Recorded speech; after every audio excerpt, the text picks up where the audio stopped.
Alright, this is SSLFamlyDad with Simple Suburban Living, and today I'm going to show you how to turn this cooler and aquarium heater into a simple, winter-proof chicken watering system.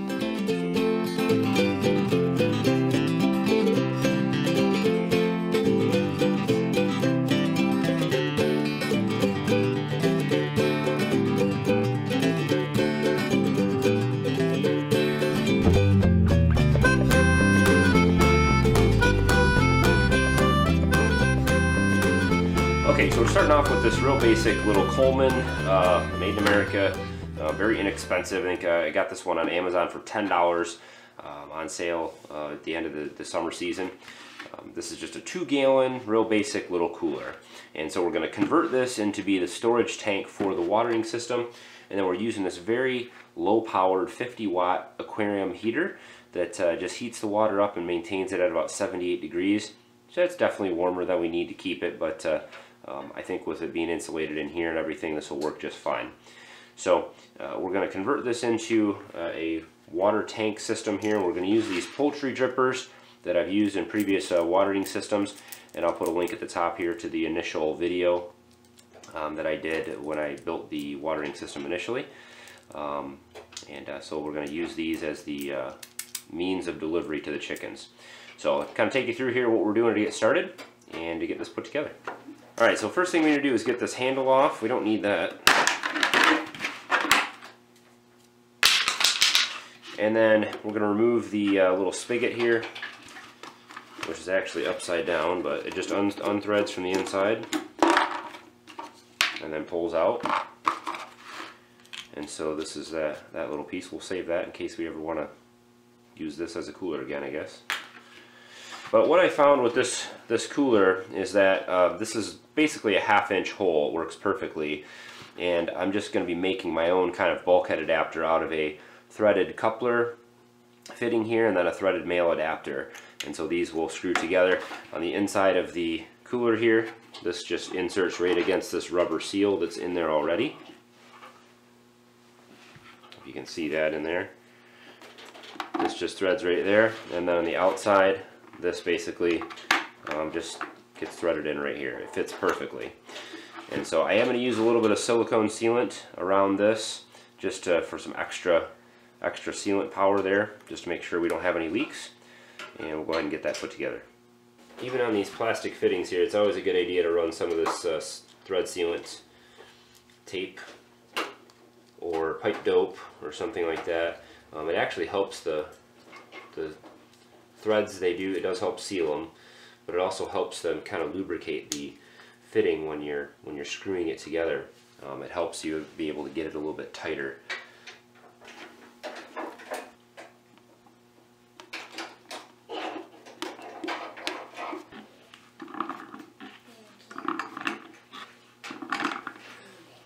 Alright, so on the inside of the cooler here I'm going to be putting this 90 fitting.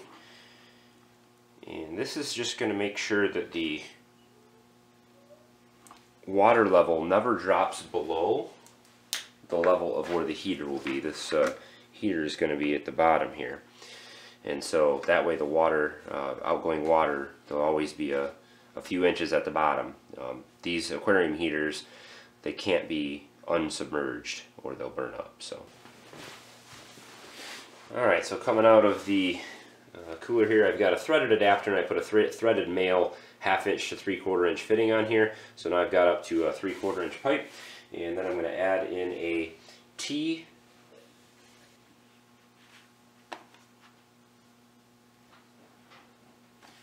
and this is going to extend off the side of here, and we're going to put one of our chicken drippers on the bottom of this.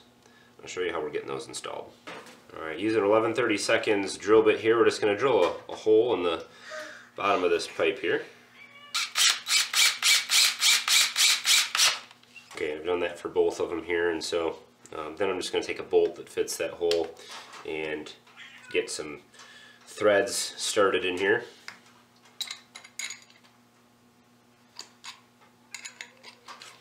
Alright, and I put a little bit of silicone, just a tiny little bit around this sealer here too, because I've used this poultry dripper in another application, and so that thing's kind of stretched out. So These things I've had no trouble with them leaking, but I just want to make sure this one doesn't leak since it's already been used. And once you get that hole drilled and kind of threaded in there, the dripper should thread in pretty easily. And we're going to get it fairly tight, but if you over tighten it, it'll stretch that seal out again. And you want to make sure that they're snug, but not cranked down. So, all right, we'll get these glued in here to the T.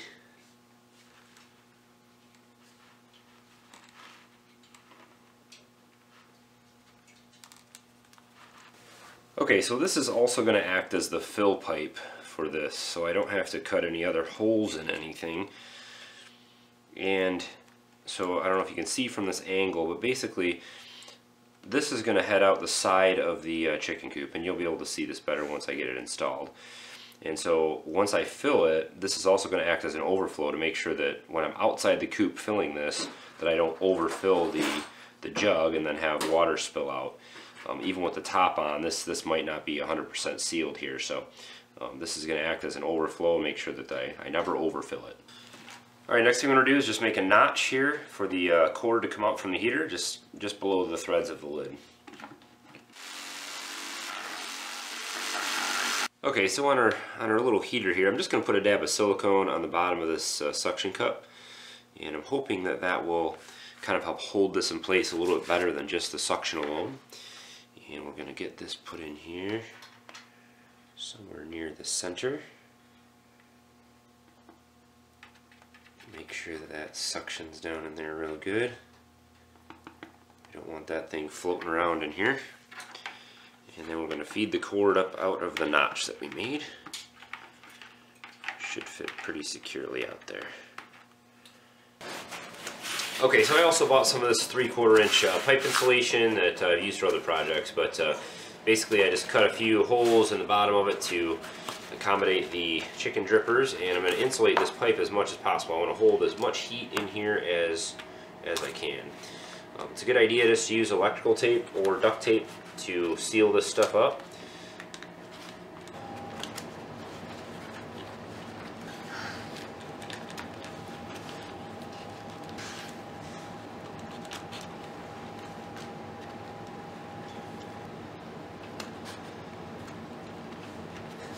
Okay, so last thing I've got to do here is just kind of make a little shelf for the watering system to set on inside the coop.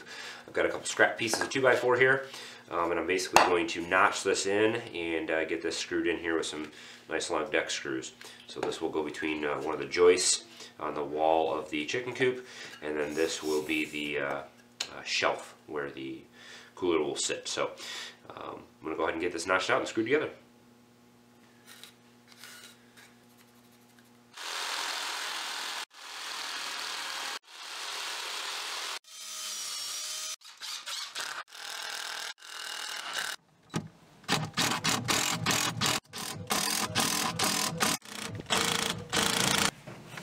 Alright, we've got our little shelf in here, so let's see if this contraption will fit. It looks pretty good. Find a place to route this cord.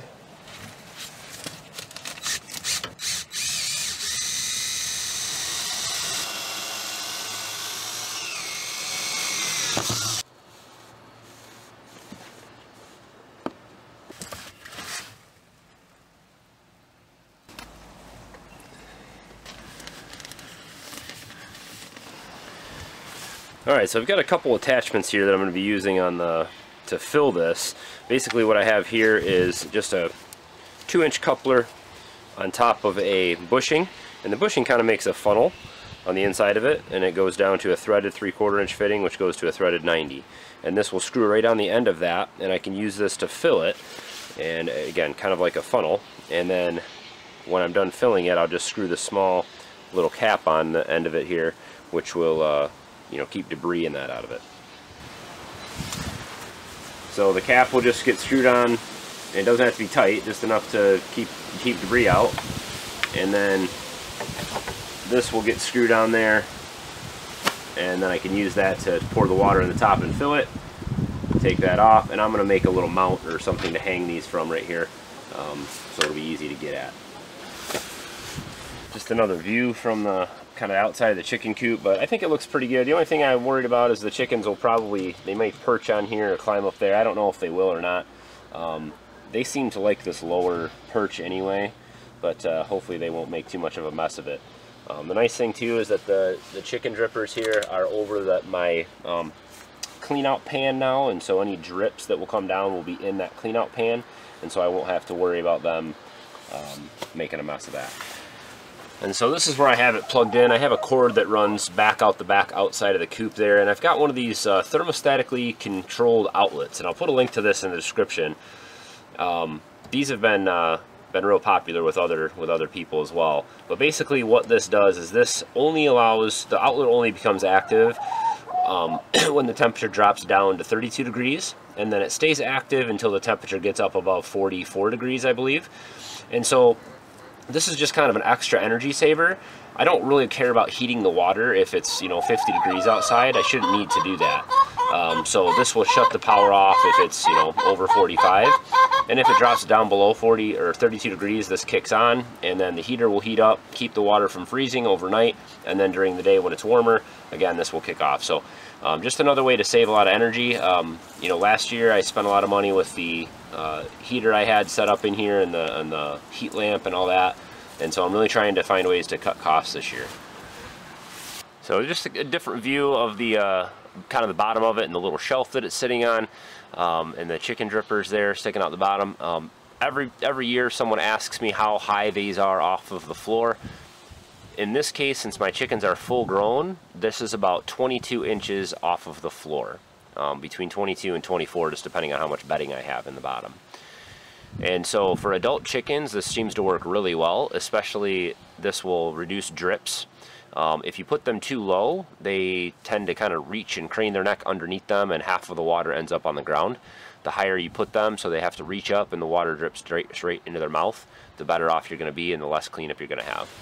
Alright, so I've got you guys sitting in the chicken coop there to stay out of the wind. It's a super windy day today, so there's not too much filming I can do outside here. I apologize. But I think this project is going to work out really well. If you guys have seen the video, I put a link at the top there. The one that I did last year, how I kept it from freezing. And it actually worked really well for the majority of the winter. I had heat tape on the PVC pipes. They were outside, and insulation. It actually held up really well, except for when it was below zero for about 2 weeks straight. It just really couldn't keep up. It was keeping it thawed, but it was getting frozen in different spots, and it wasn't allowing water to flow through.